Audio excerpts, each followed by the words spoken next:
you say to African American girls and white girls out there who would say, "Oh, Campbell doesn't represent me and Lena doesn't represent me"? What do you say to these girls? I say that's okay because no culture is a monolith.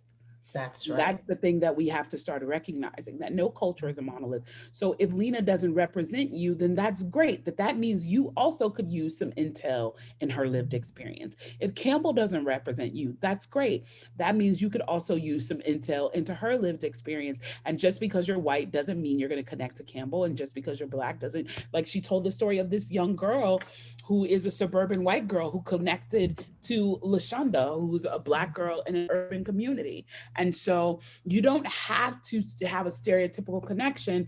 And it's like, guess what?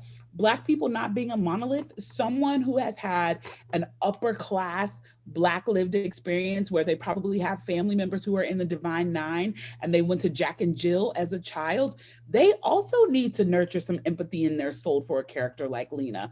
So just as much as there's a suburban white girl who needs to read this book, there is some a privileged black girl who also needs to wash away some of the stereotypes that she would have of a girl like Lena who needs to watch to see this lived experience. And same thing with Campbell. If you're a young white girl who grew up in a very culturally diverse community and your parents are woke and you've been informed about culture and things like that, and you don't connect to someone like Campbell, you need to watch this lived experience that's unfamiliar to you so you can nurture some empathy, so that if you Definitely. run across a Campbell, instead of brutalizing her, you too can have a nuanced conversation and potentially give her some information that can help her grow, and you can do it in a constructive way. And so I think it's very critical that people understand that yes, you need representation. You need to see yourself, but you also don't need to identify with every character.